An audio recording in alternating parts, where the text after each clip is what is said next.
Señor, dice tu palabra que tú eres el que está sentado sobre el círculo de la tierra, Señor. Que tú tiendes la tierra sobre la nada, Señor, pones límite a los mares. Y son cosas, Señor, que nos dan testimonio de que tú eres Dios. Y que para ti, Señor, no hay nada imposible, Señor. El día de hoy, Señor, reconocemos nuestra necesidad. Estamos necesitados de tu palabra, Señor.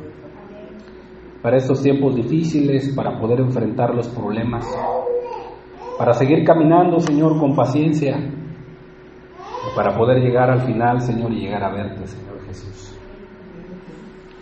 Padre, hoy háblanos, Señor. Hoy bendice tu palabra y haz que ella haga un efecto en nuestros corazones, Señor.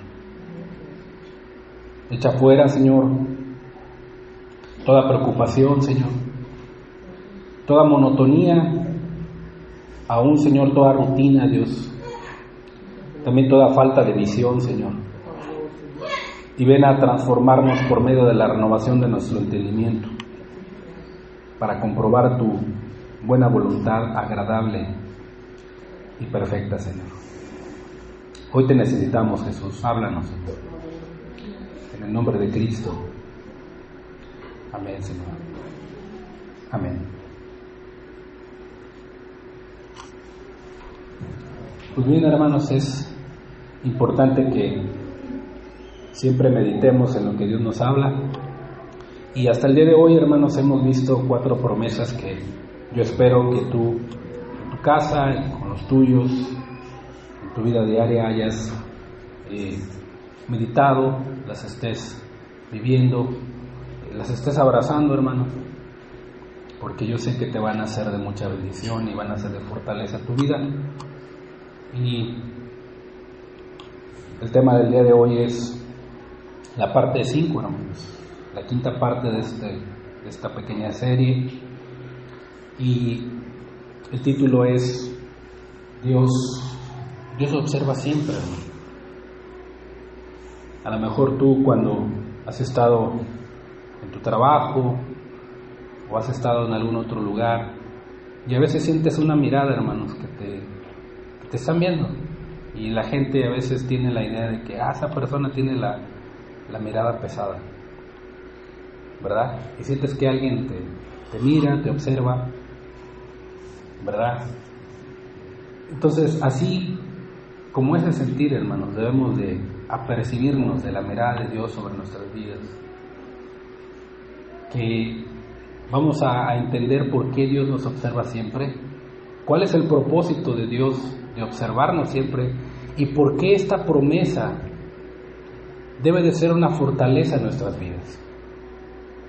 Así como la promesa de creer que Dios siempre está conmigo, no tengo por qué temer, debo de creerla.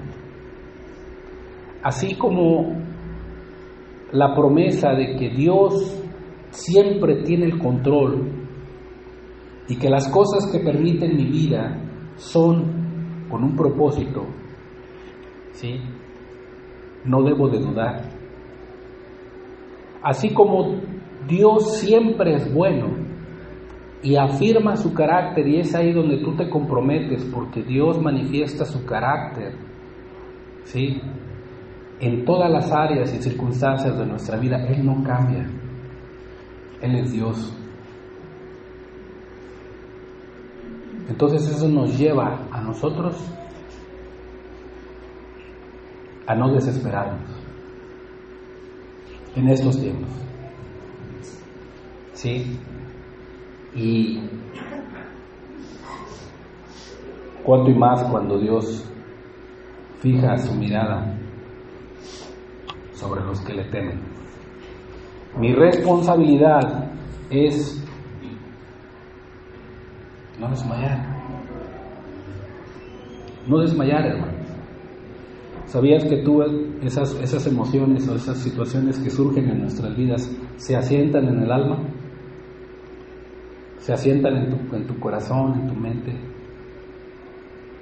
Y cuando viene la duda, el miedo, la desesperanza, a veces querer desmayar y ya no seguir adelante, porque a veces el alma está muy turbada, a veces el alma está dañada, ¿sí? El alma se daña y el alma se pone de esa manera cuando el corazón, la voluntad, a veces está caminando de manera equivocada.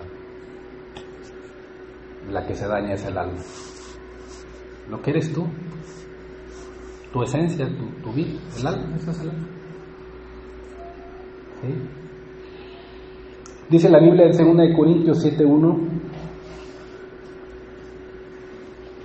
así que, amados, dice, puesto que tenemos tales promesas, limpiémonos de toda contaminación de carne y de espíritu, perfeccionando la santidad en el temor de Dios. La persona que quiere heredar las promesas de Dios tiene que limpiarse de toda contaminación de carne, limpiarse de toda contaminación de espíritu y vivir una vida en santidad, en el temor de Dios.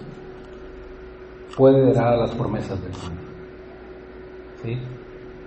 El apóstol Pedro también lo confirma y le dice a esas promesas, le dice grandes y preciosas promesas.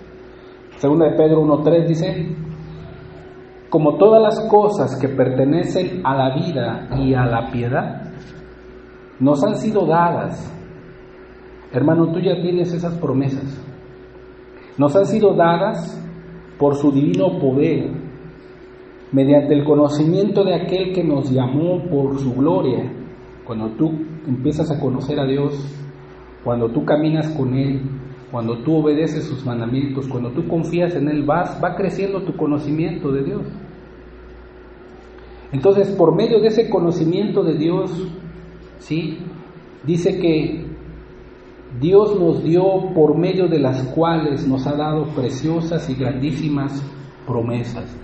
Por eso es importante que cuando tú escuches de las promesas de Dios, tú las conozcas y crezcas en ese conocimiento de Dios.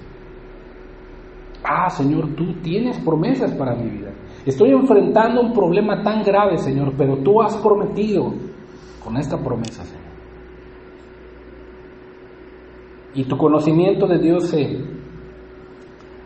se hace más amplio, tu fe se fortalece, pero tú tienes que tener un ferviente deseo, un ferviente corazón para conocer aún más a Dios. Y con el propósito, dice, para que por ellas llegaseis a ser participantes de la naturaleza divina. Significa parecerse cada vez más a Jesús, a Cristo. Yo creo que si nos medimos nosotros con Cristo, pues estamos muy lejos, hermano. Cristo es perfecto, Él es santo, 100%. Él no pecó. Nosotros no, pero Dios quiere llevarnos a esa imagen, a Jesús. Ese es el propósito. Ese es el propósito de estar aquí. En medio de las adversidades, en medio de las circunstancias adversas en este mundo. Entonces, cuando tú huyes de la corrupción que hay en el mundo a causa de las concupiscencias, Dios te llama por su gloria y excelencia y te hace conocer sus preciosas promesas. El apóstol Pedro lo confirma, lo que dice Pablo. Entonces, es una seguridad, hermanos, que las promesas de Dios son fieles. Hasta ahora en estos estudios, hermanos, de las promesas de Dios, ¿sí?, hemos hablado de los impedimentos y de los estorbos que nos apartan de sus promesas. Si tú recuerdas, hablamos del miedo, hablamos de la duda, hablamos de los momentos de desesperación que nos llevan, ¿sí?, a un resultado. A veces nos pueden llevar a desmayar. Cuando le abrimos paso al miedo, a la duda, al momento de desesperación, el resultado es a veces desmayar. quedar postrado, hermano. Y una persona que desmaya, ¿cómo queda? Inerte, no puede hacer nada, ya no puede seguir, ya no puede caminar, ya no puede hablar, ya no puede ver, ya no puede hacer nada. Desmaya la persona. Mucha gente está viviendo el día de hoy así, hermano. Aún los que son cristianos tienden a desmayar, hermano. Pero Dios quiere enseñarnos a enfrentar con su palabra y sus promesas, con la ayuda de su Espíritu, esas situaciones o circunstancias en nuestras vidas. Pero tienes que creer. Un hombre de acuerdo al corazón de Dios que fue David, él lo experimentó. Dice el Salmo 27:13, dice, hubiera yo desmayado. O sea, estaba a punto de desmayar, a punto de perderlo todo. Dice, si no creyese que veré la bondad de Jehová en la tierra de los vivientes. O sea, David confió, David creyó en Dios, David le creyó a Dios. Si no hubiera sido eso, si no hubiera hecho eso David en su vida, aferrarse a la promesa de Dios, él hubiera desmayado. Hubiera desmayado. ¿Sí? Dios quiere que conozcamos esta cuarta promesa y es para todos aquellos, yo también me cuento, para todos aquellos que en momentos de su vida, ¿sí?, no están seguros de seguir adelante. Que hay temores, que hay miedos, que hay circunstancias que a veces, Señor, ya no puedo. ¿Cómo puedo seguir con todo esto que me está sucediendo? Dios mío, por favor, no sé qué hacer, ya mejor me voy al mundo. Ya mejor no sigo, Señor. Esta promesa. Hay muchas personas que se pueden llegar a encontrar como este hombre llamado Stephen, un hombre que a punto de desmayar le escribe a un pastor que emite un programa radiofónico. Le dice las siguientes palabras: querido pastor James, no sé si lee las cartas que le envían en su página web, pero espero que sí. Tengo que hablar con alguien. A veces estuve en esos momentos como que dices, necesito hablar con alguien. Y lo que dijo en su programa radiofónico de hoy me ha hecho pensar que tal vez pudiera ayudarme, pastor. Podría contarle lo mal que funciona mi matrimonio. Podría decirle que soy adicto al juego y a otros vicios. Mi hijo tiene un problema de salud que requiere unos medicamentos muy caros. Y mis perspectivas laborales no pintan bien. Es probable que me despidan. Y si perdemos el seguro, no sé cómo podré cuidar de mi hijo y sus medicamentos. Los miembros de mi iglesia intentan ayudarme, pero el problema es, y por lo que paso, creo que no haya la forma de arreglar estos grandes problemas. Déjeme contarle, pastor, anoche iba conduciendo por la autopista y estaba lloviendo. Y yo pensaba lo fácil que sería pasarme al carril del tráfico que circulaba en otro sentido. Y en cuestión de segundos, todo habría acabado. Nunca antes había pensado así, pastor. Y esto en verdad me asusta. La gente no debería saber lo desesperado que me siento y estoy a punto de desmayar. Firma Stephen. ¿Cuánta gente el día de hoy, hermanos, no se encuentra así? Muchos. Aún cristianos. Porque las adversidades, las aflicciones de esta tierra, de este mundo, el pecado, el peso que los asedia, a veces se sienten así. La persona que le va bien, que tiene dinero, tiene puesta su confianza en otras cosas, pues no aprende a saborear las promesas de Dios. Pero las personas que tienen una vida que de repente da un quiebre y de repente sienten que se vienen hacia abajo, esas personas a veces pueden llegar a desmayar, pero necesitan tomarse de algo fuerte, de algo firme, que son las promesas de Dios. Este joven,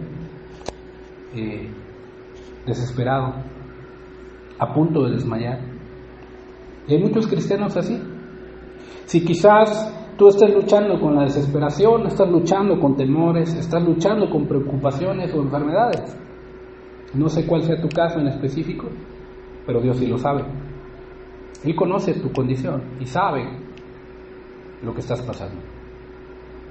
Todos estos problemas nos llevan a desmayar.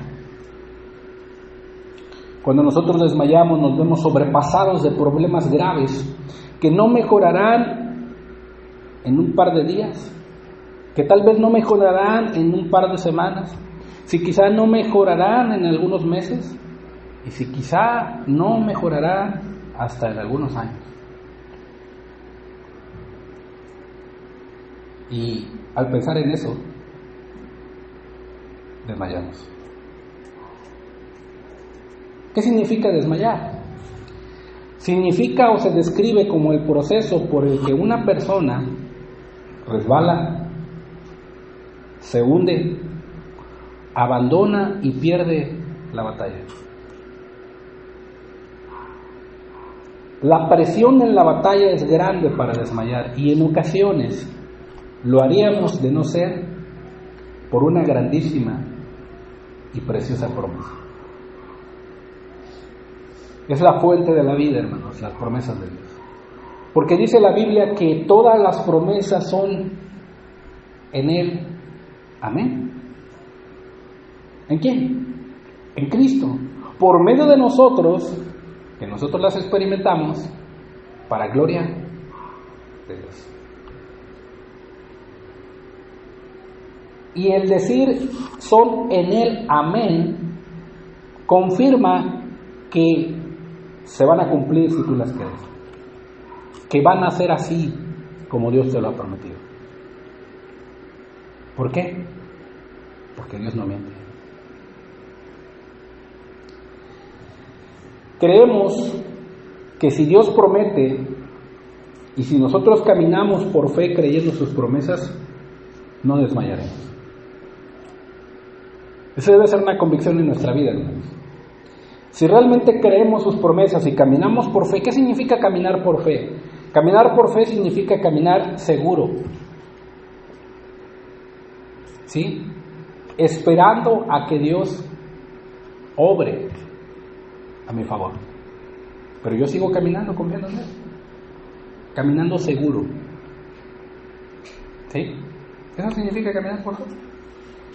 Ser obediente a lo que Él me ha mandado, hacer las cosas para Él y para su gloria, pero seguro y confiando en que Él, en determinado momento, las cosas que yo le he pedido, Él las va a hacer. Mientras tanto, debo seguir caminando. Eso significa caminar por fe. Veamos lo que dice Isaías 43, 1 y 2. Dice, esta es una de las grandes promesas de Dios para sus hijos. Dice, ahora, así dice Jehová, creador tuyo, oh Jacob, dice, y formador tuyo, oh Israel. No temas, porque yo te redimí, te puse nombre, mío eres tú. Cuando pases por las aguas, yo estaré contigo. Y si por los ríos, no te anegarán. Cuando pases por el fuego, no te quemarás, ni la llama arderá en ti.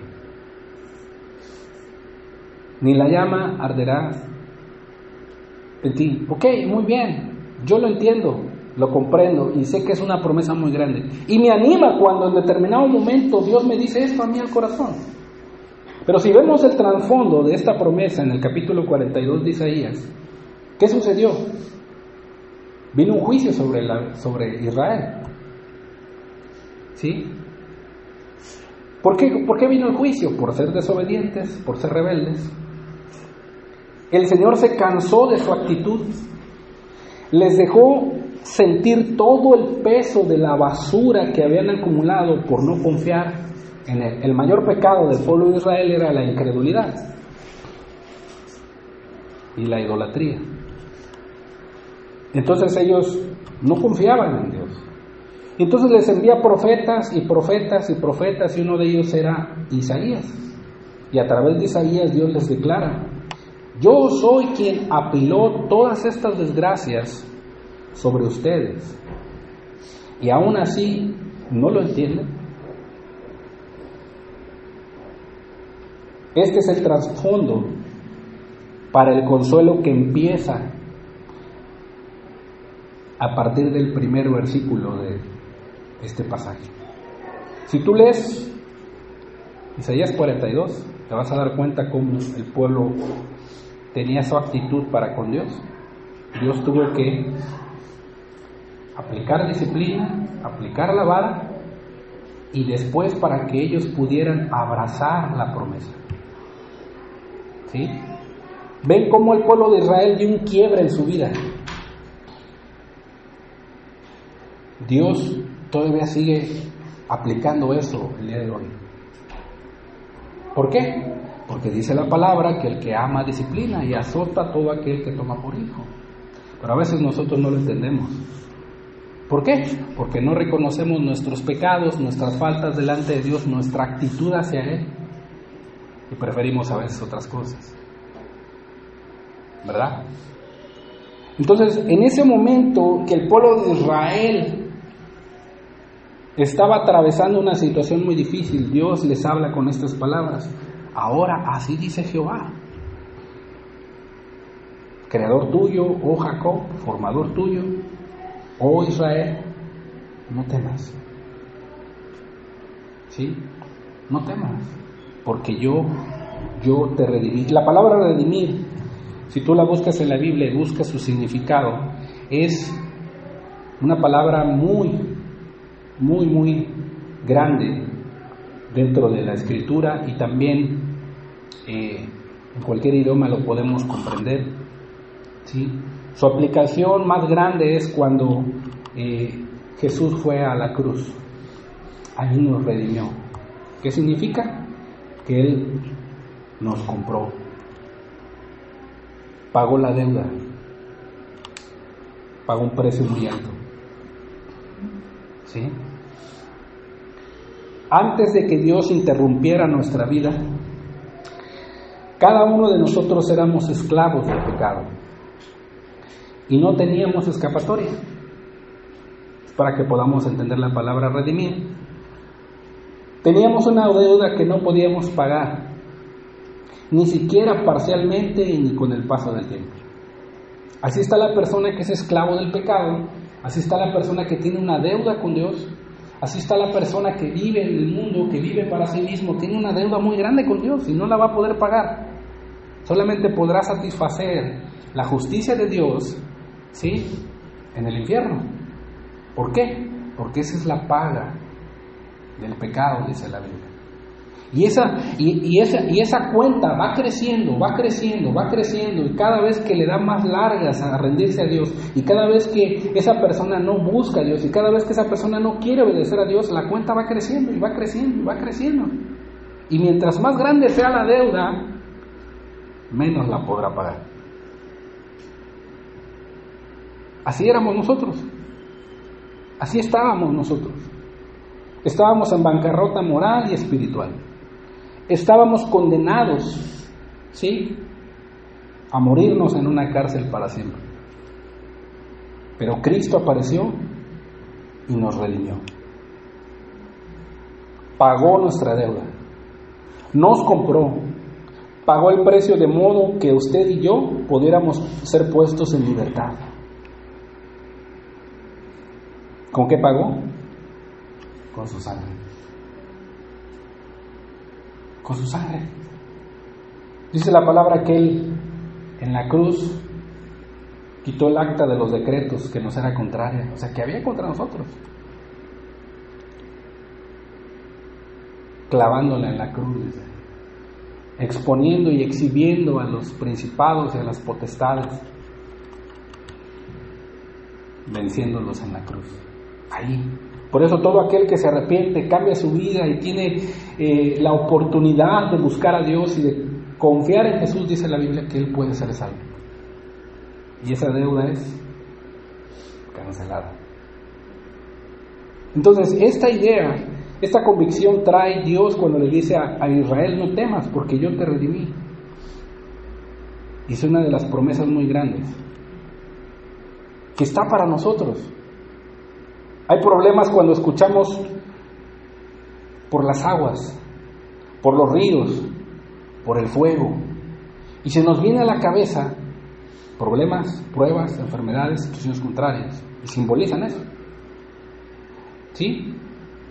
Entonces, si caminar por un valle de muerte, ¿sí?, es lo bastante malo, ahora imagínate que te enfrentarás a una inundación y al fuego.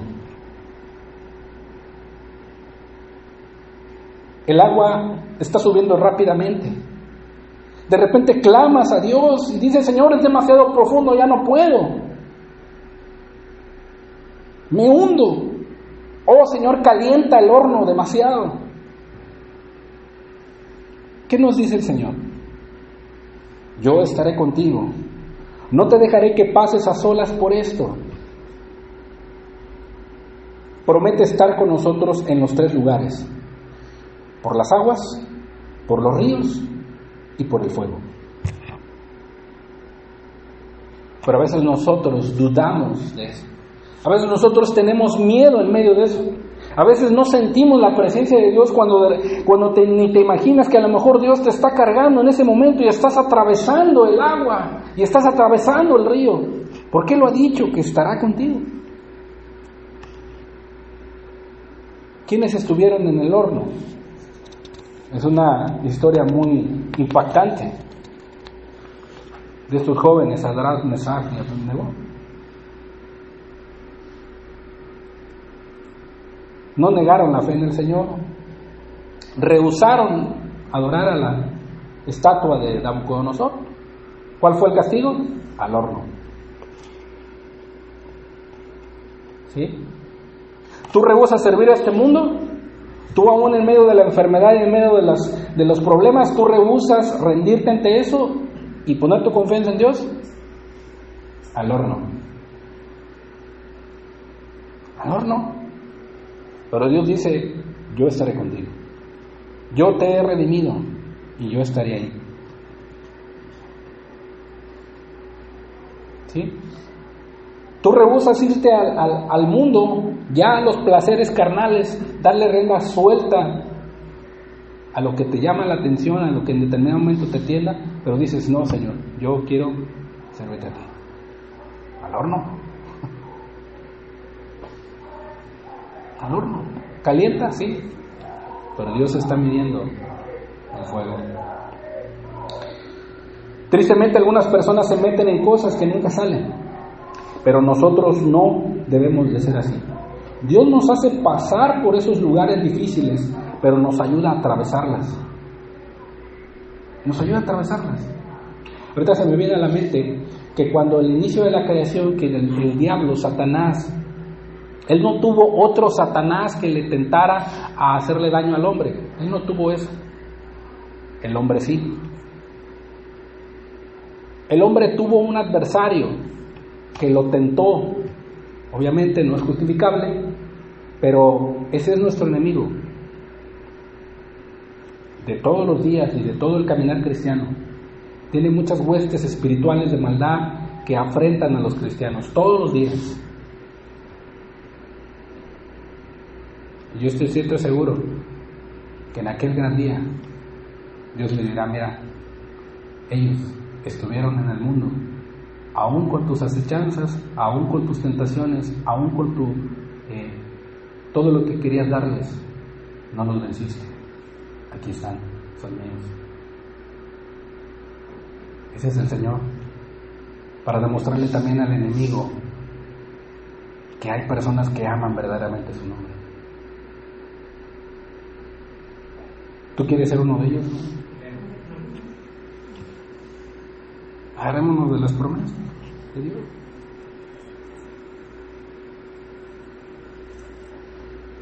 Dios nos quiere ayudar y nos va a ayudar en este mundo a atravesar cada circunstancia contraria. Con Él salimos al otro lado. Con Él salimos al otro lado. Un ejemplo de ello fue cuando Jesús le dijo a sus discípulos: entren en la barca, pasemos al otro lado. Jesús le dijo: pasemos al otro lado.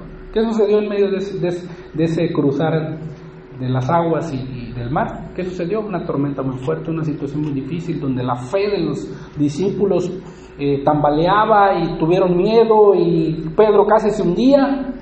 Pero Jesús les dijo: pasemos al otro lado, yo voy a estar con ustedes y les voy a ayudar a pasar al otro lado. Eso va a ser Dios contigo. Te va a ayudar a atravesar para que pases y llegues hasta el otro lado. Y vas a ver maravillas. ¿Qué sucedió después? Llegaron a la tierra de Gadara, en una de esas ocasiones. Se enfrentaron a las 7 legiones de demonios con el gadareno. Fue echado y expulsado. ¿Estás atravesando pruebas, hermano? ¿Estás atravesando dificultades? ¿Estás en el horno? Déjame decirte que Dios se está preparando para algo. Preparando para algo.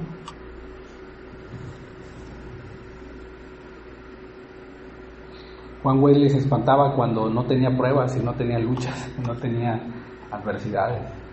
Ya habían pasado 3 días. Y decía: Señor, ¿estás conmigo, Señor? ¿O no estás? Porque no había venido ninguna prueba ni nada. Y él iba en su caballo, siempre cabalgó en su caballo predicando el evangelio en muchos lugares. Y habían pasado 3 días. O sea que Juan Wesley, ya las pruebas y las tribulaciones habían sido parte de su vida, parte de su caminar. Y cuando de repente iba llegando a un lugar, le salen unos al encuentro y le dicen: ahí está ese predicador. Y le empezaron a aventar piedras y le empezaron a corretear. Y dice: Señor, tú estás conmigo. Y le dio el caballo y vámonos. Qué corazón, ¿no? Qué fe. A veces se nos dio una prueba, una situación a veces difícil, tambaleamos. Pero Dios ahí está, hermanos, con nosotros. Entonces podemos llegar a pensar que las historias de la Biblia son sorprendentes, pero tú en tu corazón, en tu mente, puedes llegar a decir que tu realidad es otra. Que estoy a punto de desmayar y mi condición es peor. No puedo ver a Dios en medio de esto, no lo puedo ver, no sé. Podemos llegar a pensar. Mi esposo no cambia, mi esposa no cambia, mis circunstancias en el trabajo son difíciles, mi hijo no se salva, estoy enfermo. ¿Cómo puedo llegar a ver a Dios en esto?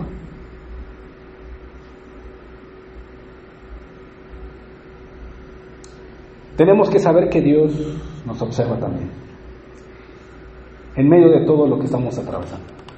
Dios nos observa, Dios nos mira. No se pierde ningún detalle de tu vida. Escucha las conversaciones con tu cónyuge, escucha las conversaciones con tus amigos, escucha las conversaciones con tus hijos, escucha las conversaciones con tus vecinos, con los que platicas. Él está observando. Conoce nuestra condición, conoce nuestra economía y también conoce aquellos temores y miedos y preocupaciones que no le cuentas a nadie. Cada uno de nosotros tiene temores, preocupaciones, situaciones en nuestro corazón que nos da miedo contarle a alguien. ¿Por qué? Porque tenemos miedo de ser reprendidos o disciplinados, o qué van a decir de mí, o que el cristiano, no que eras muy cristiano y ya fallaste, mira, está ese temor ahí como que escondido y envuelto ahí adentro. Dios lo sabe, Dios lo conoce. Tarde que temprano saldrá. ¿Por qué? Porque Dios sabe. Él te observa. Y también controla la profundidad del agua y vigila atentamente el calor del fuego y el tiempo ahí. Él también lo hace. Así como conoce nuestra condición y conoce nuestras situaciones, Él nos observa porque también controla la profundidad del agua y vigila atentamente el calor del fuego, cuánto tiempo más o cuánto tiempo menos.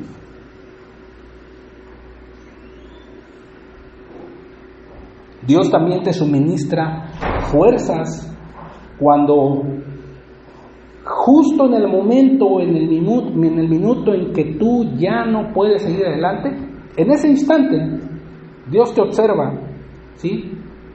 Y sabe que necesitas una preciosa promesa. ¿Qué es esta? Dios observa siempre nuestras vidas. Dios observa siempre nuestras vidas. Y en determinado momento de esa prueba el Señor dirá, basta ya. Basta. Hasta aquí. No tienes por qué desmayar. Yo estoy observando tu vida. Te estoy observando, te estoy viendo. Yo, Jehová, yo te redimí. Qué glorioso es que Dios te observe, que Dios te mire, hermano.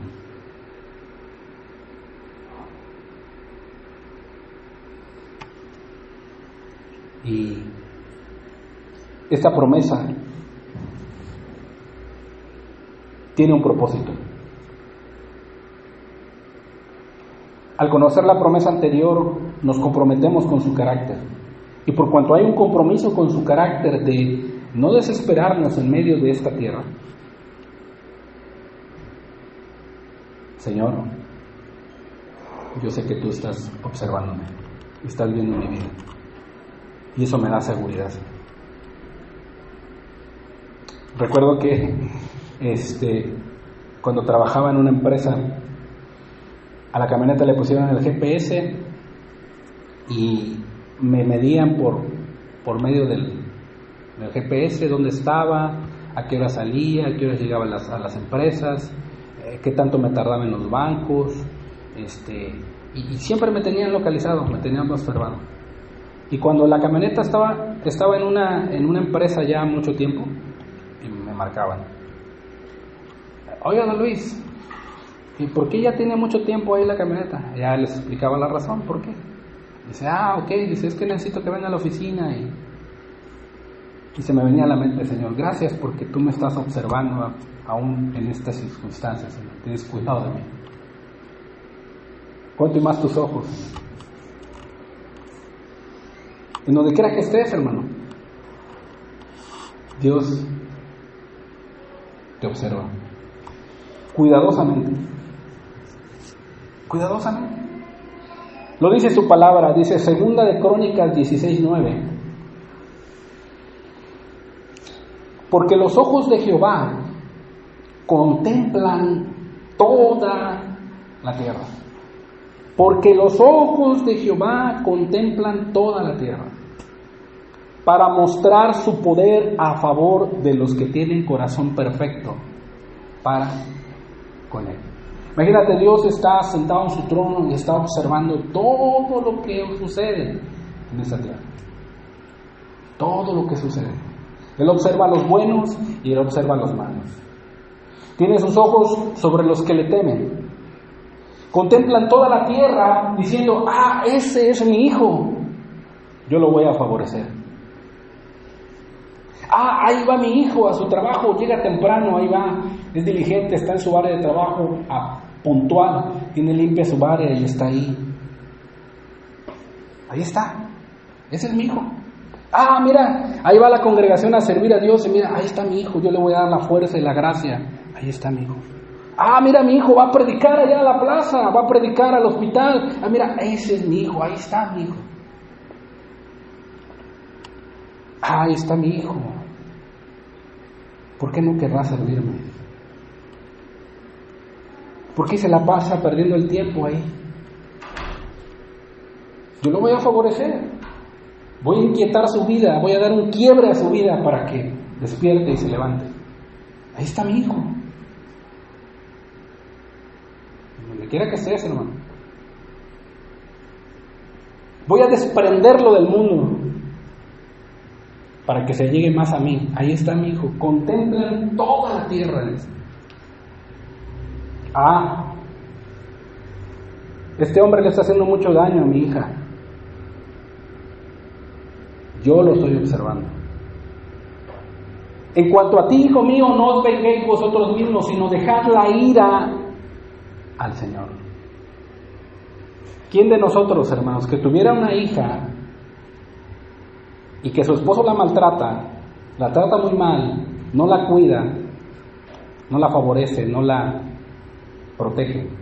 ¿Cómo actuarías tú como padre? Y te darás cuenta de lo que ese hombre está haciendo con tu hija. Así, todos aquellos hombres que no tratan bien a sus esposas, que no las aman, que no las cuidan, que no las honran, Dios está observando, porque Él dice que Él contempla toda la tierra y tiene reservado para esos hombres su ira, si no se arrepienten. Queridas hermanas, queridos hermanos, ¿acaso esta promesa no es algo maravilloso? Dios te está observando, Dios te está viendo. Lo sigue confirmando su palabra, dice Salmo 33, 18, dice: He aquí el ojo de Jehová sobre los que le temen, sobre los que esperan en su misericordia. ¿Sí? He aquí el ojo de Jehová sobre los que le temen. ¿Quiénes temen a Jehová?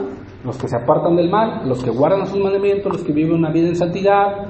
Ellos, los ojos del Señor están sobre ellos. Ahí va mi hijo. Él es mi hijo. Diferenciado entre 10,000. Ahí va mi hijo. Ahí va mi hija. Sobre los que le temen. Pero muchas de las veces el problema es que nosotros tenemos una idea equivocada y a veces una convicción equivocada de que la atención de Dios para nuestras vidas, apercibimos la atención de Dios de manera equivocada. ¿Sí? Y cuando tenemos esa convicción o esa percepción de que Dios nos observa solamente para decir, estar ahí sobre nosotros como un jefe irascible, yo creo que el saber que nos observa no nos agradaría mucho. Pero debemos de preguntarnos, ¿qué es lo que realmente está observando el Señor? ¿Qué es lo que realmente está observando cuando estudia nuestra vida? ¿Qué le ve en nuestra vida? Ve tu actitud para con tu esposa, ve tu actitud para con tu esposo, ve tu actitud para con tus hijos, ve tu actitud para con tus vecinos, ve tu actitud para con tus hermanos. Él los observa. ¿Qué está viendo exactamente Dios? El hombre se equivoca y mira lo que está enfrente de él, pero Dios no, Dios mira el corazón. El corazón. Pero nosotros tenemos a veces formas equivocadas de entender la mirada de Dios. ¿Cómo lo comparamos con Dios a veces? Lo comparamos a veces como un pariente resentido. ¿Sí? Algunas personas piensan que Dios está resentido con ellos. ¿Sí? Piensan que a Dios no les gusta que nada bueno le pase a usted. ¿Sí? Piensan que Dios le está cobrando resentidamente lo que han hecho. ¿Sí? Pero Dios no es así. Dios no está resentido contigo. A veces nosotros podemos tener resentimiento contra alguna persona y se despiertan deseos de venganza, deseos de rencor, deseos de ira, y les deseamos algo mal, que le vaya mal, ya no quiero saber nada de esa persona, ya. Estamos resentidos. Y tenemos la percepción de esa persona y al momento de mirarle empieza ahí como que, híjole, empieza el... Y mucha gente piensa que así es Dios para con ellos, pero Dios no es así. Lo dice la Biblia, su palabra lo confirma. Sofonías 3:17 dice: Jehová está en medio de ti, hija. Poderoso, Él salvará. Se gozará sobre ti con alegría. Callará de amor.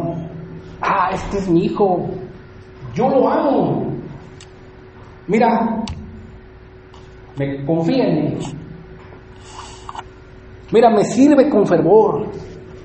Mira, no necesita que nadie le ande diciendo que haga esto. Ese es mi hijo. Y calla de amor el Señor. ¿Sí? Como cuando tu hijo a veces te presenta a ti una tarea o algún trabajo, algún dibujo o algo y te sonríes y dices, te alegras porque amas a tu hijo. Dios no es un Dios resentido. Dice la Biblia que Él se gozará sobre ti con alegría cuando tú confíes en Él, cuando tomes sus promesas y las abraces, cuando tú creas que Él te observa para tu bien. Se regocijará sobre ti con cánticos. En cada decisión correcta que tomemos en cuenta su consejo. Cada bendición que recibes, el Señor se complace. No es un pariente resentido. Dios sacude una bandera y canta de alegría. Sí, Él me va a honrar con esto. Él ha tomado la mejor decisión para mi gloria. Levanta Dios la bandera. Él se goza cuando tomas una decisión correcta que le honre a Él. Dios no es un pariente resentido, así que nosotros no debemos de apercibir esa mirada de Dios para con nosotros. Tampoco Dios es como un halcón que vuela a 300 metros de altura tras su presa. Dios no es así. Algunas personas creen que el Señor los observa, los vigila como un halcón tras su presa, en busca de acecharlo y capturarlo y sorprenderlo para condenarlo. Ah, es que si hago esto, híjole, no, Dios me está viendo. Híjole, no hombre, me pongo los zapatos negros o cafeces y está ahí con esa, como que Dios ahí lo está mirando. No. Llegan a pensar que Dios actúa o dice trazando un círculo arriba, espiándole, ¿sí? Y llegan a pensar que Dios lo observa a usted para que usted manifieste una pequeña vulnerabilidad y listo, ya está, te atrapé. No. Llegan a pensar que cae como flecha, ¿sí? Y te prende por el cuello en cuanto tú piensas o haces algo mal.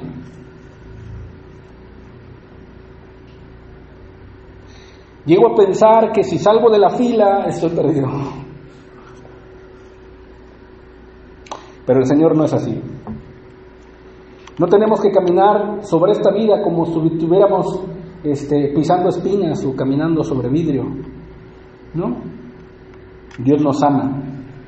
Él quiere bendecirnos. Él nos observa para nuestro cuidado y derramar de su amor sobre nosotros. Por eso nos observa Dios. Y dice su palabra en 1 Juan 3:1.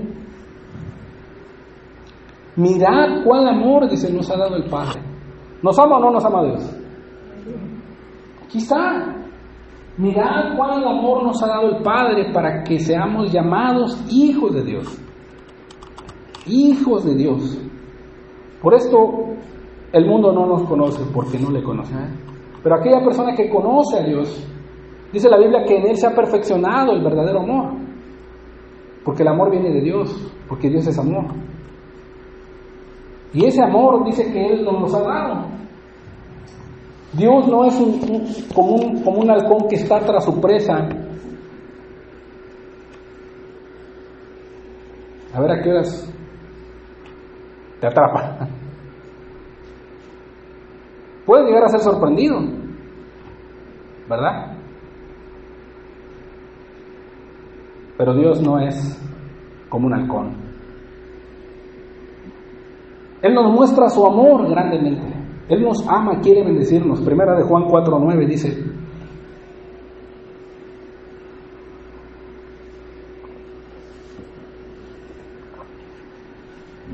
en esto se mostró el amor de Dios para con nosotros. Señor, ¿quiere una demostración de tu amor? Mira, aquí está. En que yo envié a mi Hijo unigénito al mundo para que vivas por Él. ¿Qué tienes que hacer? Tienes que arrepentirte y confiar en mi Hijo. De esa manera yo te estoy amando. Señor, ¿en qué consiste tu amor? En que nosotros no es que hayamos amado a Dios, sino que Él nos amó a nosotros primero. A veces entre los esposos esperamos que la esposa cambie, que sea como nosotros queramos que ella sea. Amable, cariñosa, atenta, servicial, que nos complazca y todo. Y queremos eso nosotros como esposos. Pero aquí está un principio. Sino que Él nos amó a nosotros. Así como quieres que los hombres traten contigo, así tú debes de tratarlos con ellos. Si tú quieres que tu esposa, tu esposo, tus hijos, tus hermanos quieran como tú quieres que seas con ellos, primero tienes que ser tú con ellos. ¿Por qué? Porque en eso consiste. No es que nosotros hayamos amado a Dios, sino que Él nos amó primero. Es que mi hermano no me habla. Es que mi hermano no me visita. Es que mi hermano no me ama. Es que mi hermano esto, es que mi esposa esto, el otro. ¿Por qué no tú lo haces primero si has conocido el amor de Dios? ¿Quieres que tu esposa sea atenta? Sé tú primero atento con ella. ¿Quieres que tu esposa te escuche? Escúchala primero a ella. ¿Quieres que tu esposa te sirva? Sírvela primero a ella, siéntala en su silla, sóbale sus pies, no sé. Dile que la amas. Primero. ¿Qué acaso el amor de Dios no? Él nos amó primero a nosotros. En eso consiste el amor de Dios. Pero a veces eso de que queremos nosotros primero es un sentimiento egoísta. Y eso no va con el amor de Dios. Entonces, mucha gente piensa que Dios es un Dios que está como un halcón tratándote de acechar y en cualquier momento atraparte. Pero no, Dios te ama si tú permaneces en ese amor. También piensan y tienen un sentido equivocado de la mirada de Dios como un viejo cascarrabias, como un Dios irascible, como un Dios tirano, ¿verdad? Que Dios está en el foco de la iglesia con un dedo apuntándote y agitándote y diciéndote, eso no. ¿Sí? Llegamos a tener la idea de que Dios es como un líder cascarrabias de una iglesia. Como un líder que nunca está complacido y que te dice, es mi tiempo, no basta, trabaja, trabaja, trabaja. Y cuando tenemos esa idea equivocada, siempre estamos haciendo las cosas, pero nunca hay bendición, nunca tienes gracia. ¿Por qué? Porque tienes esa idea equivocada de Dios. Sino por el contrario, cuando sabes que Dios se alegra sobre ti, cuando sabes que Dios te ama, cuando sabes que Dios te enseña a amar primero, tú haces las cosas con amor, tú haces las cosas con fervor, tú haces las cosas con un deseo intenso de agradar a Dios. Cuando tienes esa verdadera idea de que Dios te observa siempre con un propósito. Muchos tienen esa idea. ¿Sí? Tal vez alguna experiencia difícil en tu pasado te haya convencido de que Dios nunca le gustan todas las decisiones que usted toma. A lo mejor una mala experiencia que te sucedió en lo pasado. ¿Sí? Pero el Señor tampoco es así. Dios te dice, toma decisiones correctas, pero tómelas para honrar a Dios. ¿Sí? No porque creamos erróneamente que Dios es una persona gruñona y rencorosa, ¿sí?, a quien usted piensa que no le cae bien. Bajo esa idea y bajo esa convicción, no tomes decisiones, sino tomas decisiones correctas cuando entiendas en tu corazón que Dios te ama, que Dios se complace en todas las decisiones que tú tomes, siempre y cuando sean para su gloria. A ver, Señor, esta decisión que voy a tomar, esto que tengo pensado hacer, Señor, lo voy a poner delante de ti, Señor, y ¿cuál es mi intención? Eso es lo primero que te tienes que preguntar. ¿Cuál es mi intención, Señor? ¿Mi intención es honrarte? ¿Esto me va a llevar más a la santidad contigo? ¿Esto me va a llevar más a extender tu reino? No me refiero a obras, hermanos. No me refiero únicamente a la iglesia. Me refiero a la familia. Porque cada decisión que tú tomes va a repercutir en tu familia y posteriormente a la iglesia. Pero tienes que preguntarte primero, ¿esto honrará a Dios? ¿Me acercará más a la santidad? ¿Me acercará más a extender su reino? ¿Me acercará más a la oportunidad, sí, de tener testimonio para Dios? Cuando sea así y esas cosas estén ordenadas, mira, Dios los va a honrar. Cuidado, porque el diablo también es muy astuto, hermano. A veces tomamos decisiones que pensamos que son de parte de Dios, pero nos alejan. Y cuando menos lo esperamos, ya estamos a veces bien engañados. Entonces, Dios no es un viejo cascarrabias. Dios no es un alcohol, no es un pariente resentido. Él es un Dios que observa con un propósito. Y aquí está. El propósito de la mirada del Señor, cuando Él te observa, lo hace con el interés más amante, generoso, amable y benevolente para tu bienestar. Para tu bienestar. ¿Sí? Él lo hace de esa manera. ¿Sí? Él observa a sus hijos para cuidarlos y para ayudarlos en cualquier situación de sus vidas. En cualquier situación. ¿Sí? No es que te vigile, sino es que cuida de ti. Eso tú debes de entenderlo, ¿no? Debes de entenderlo. Salmos 33, 18 dice: He aquí el ojo de Jehová sobre los que le temen, sobre los que esperan en su misericordia. ¿Con qué propósito, hermanos?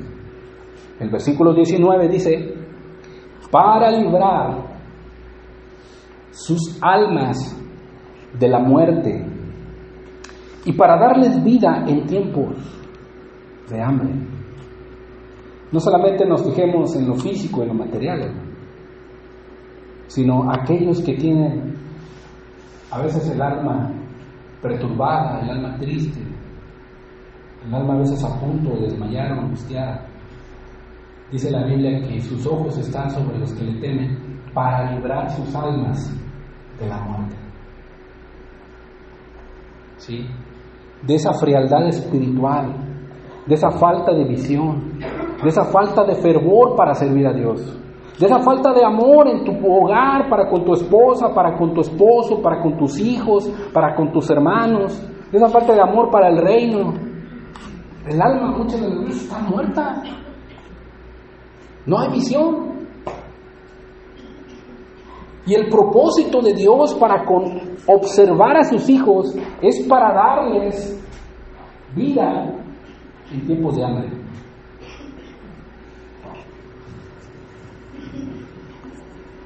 En tiempos de hambre. A veces no has sentido como que tu alma o tu ser, tu espíritu, tiene esa hambre de Dios. Esa hambre de cambiar y ser renovado por Dios. Esa hambre, ¿sí? Dice la Biblia que Dios no la quiere dar. Dios no la quiere dar. Por eso sus ojos están sobre los que le temen. ¿Sí? Sobre los que le temen. Él nos observa para librarnos, para darnos vida en tiempos de aflicción y necesidad, porque tiene cuidado de nosotros. Él te observa siempre porque tiene cuidado de ti, hermano. Y es una promesa muy grande que tenemos que abrazar. Tiene cuidado de nosotros. Primera de Pedro 5:7 dice la Biblia: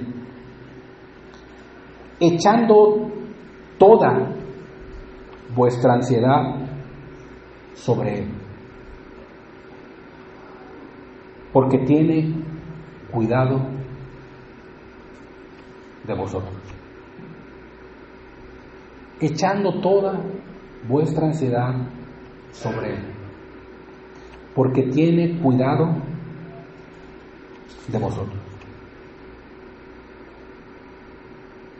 Tiene cuidado de ti, hermano.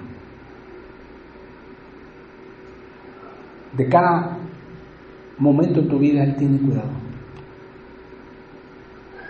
Por eso te observa, para cuidarte, para ayudarte. Si tenemos la bendición de que Él nos observa y su cuidado especial, aparte de experimentar su protección y de vivir una vida santa delante de Él, ¿sí? Para que Él en determinado momento siga poniendo sus ojos sobre nosotros, debemos de hacer lo que es agradable delante de Él. También Él nos observa, o con el propósito de escuchar nuestras oraciones y responderlas. Dice la palabra en el Salmo 34:15: los ojos de Jehová están sobre los justos, y atentos sus oídos al clamor de ellos. Esta palabra, atentos sus oídos, da a entender que Él está poniendo atención y cuidado a lo que tú le estás diciendo. A lo que tú le estás diciendo. Y si pone cuidado y atención a lo que tú le estás diciendo, Él va a responder de acuerdo a su voluntad.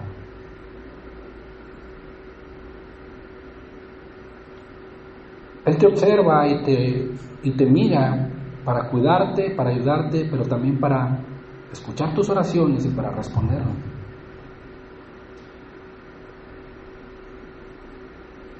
Qué gran bendición, hermanos, que Dios te esté observando y te esté viendo.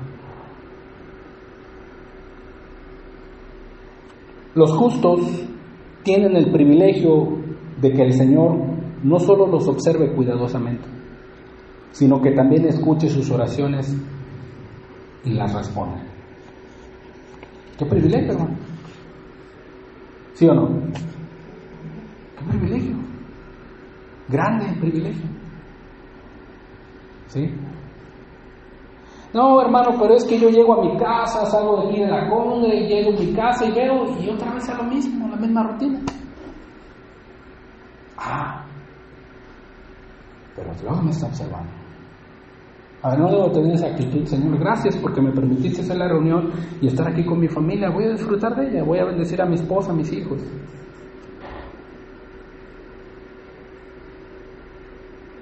Señor, mañana, hermanos, que mañana nos toca ir a trabajar, hermano, tengo que levantarme temprano y otra vez la misma rutina del trabajo, todo el día. Pero el Señor me está viendo y me está observando. No, Señor, yo me voy a poner las pilas y voy a hacer las cosas para ti, para tu gloria, porque yo sé que tienes cuidado de mí. ¿No te anima eso, hermano? Tiene que animarte, hermano. Tiene que fortalecerte.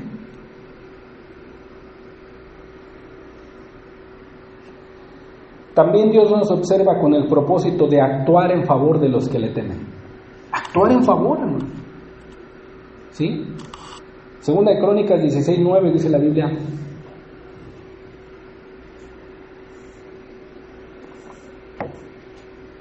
Porque los ojos de Jehová contemplan toda la tierra para mostrar su poder a favor de los que tienen corazón perfecto para con Él.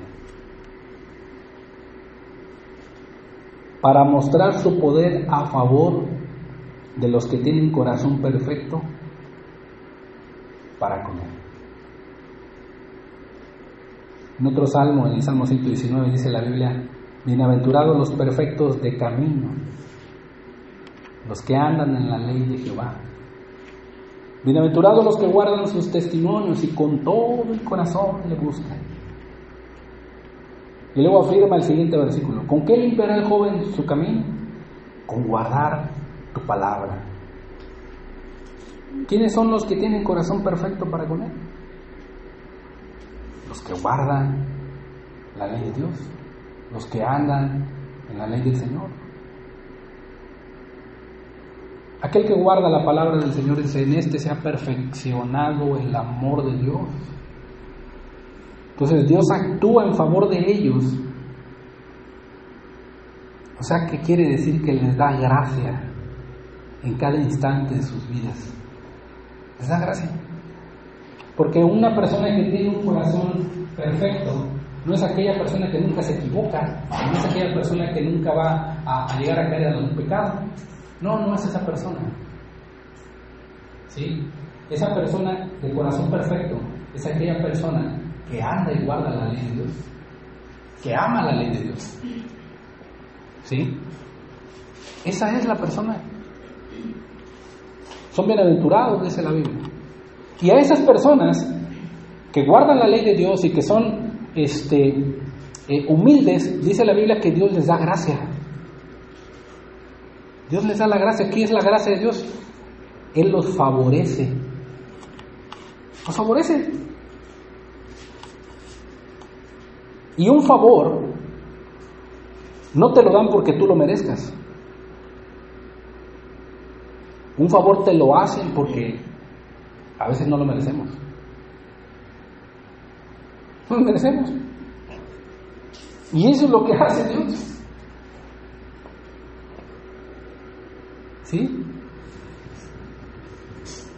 Por ejemplo, tú vas en la pecera bien sentado, ¿verdad? Y vas en la pecera, pero de repente se sube una señora embarazada y te levantas y le das el asiento. ¿Sí? Muchos lo hacen por respeto, muchos lo hacen por cortesía, muchos lo hacen porque está embarazada y se lo dan. Pero por ejemplo entra otra señora o una señora con su niño y tú te levantas y le das el lugar. ¿Se lo merece o no se lo merece? No se lo merece. Pero tú le quieres hacer el favor, la quieres ayudar para que vaya cómoda en la pecera sentada. Ella no lo pidió, ¿o sí? ¿Verdad que no? Ella no lo merece, no lo merece. Eso es un favor. Dios nos favorece a nosotros. Él quiere que nosotros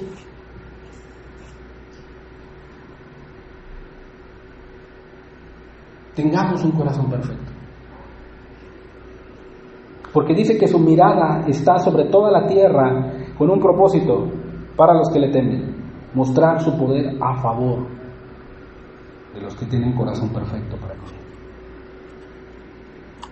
Y Él lo va a hacer. Lo va a hacer. También Él nos observa porque nos quiere mostrar el buen camino. Salmo 32:8 dice: te haré entender y te enseñaré el camino en que debes de andar. Y mira, ese camino en el cual pues Dios nos ha traído hasta ahorita, hasta aquí, durante todo el tiempo que has tenido de convertido, Dios te ha mostrado ese camino y dice que te ha hecho entender y te ha enseñado el camino. ¿Por qué? Porque sobre ti fijaré mis ojos. Pero es que, hermano, tengo miedo de seguir adelante, de dar el paso y seguir caminando. A veces es muy difícil. Te enseñaré y te haré entender. Sobre ti fijaré mis ojos. Sobre ti fijaré mis ojos. Dios nos da esta grande promesa. La bendición de que Él nos observa siempre, de que Él nos cuida y nos enseña, es porque sus propósitos son buenos. No tenemos por qué desmayar. Sus pensamientos son más altos que los nuestros, con el fin de darnos un buen fin. Hermanos, Dios observa siempre. Abraza esa promesa. Abrázala en tu corazón. Señor, tú tienes cuidado de mí, Señor. Él nos va a guiar hasta el final, hermanos. Él va a fijar sus ojos sobre ti. Inclina tu rostro, hermano. Vamos a darle gracias.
Creo en ti, solo en ti. Creo en ti, solo en ti. Tú eres aquel quien Abraham esperó.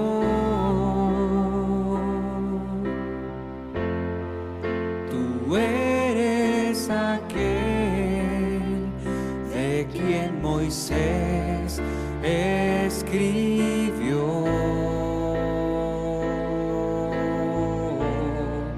Tú eres aquel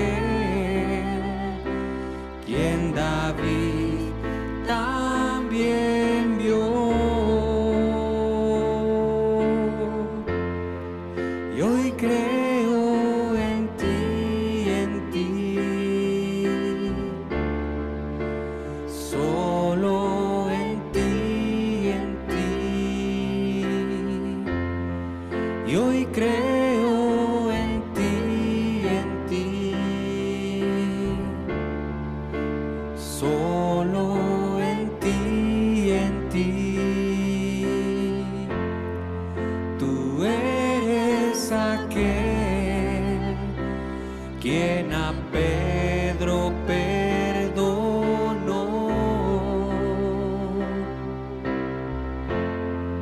Tú eres aquel quien a Juan abrazó.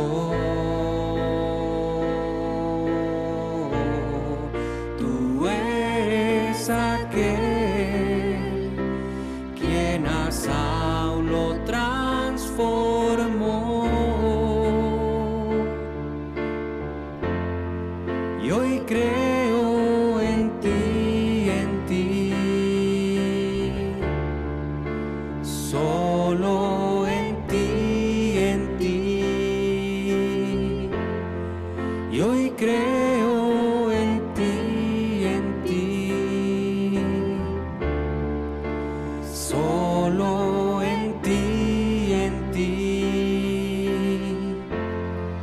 Tú eres aquel quien el mundo esperó. Tú eres aquel Cordero de Dios. Tú eres aquel quien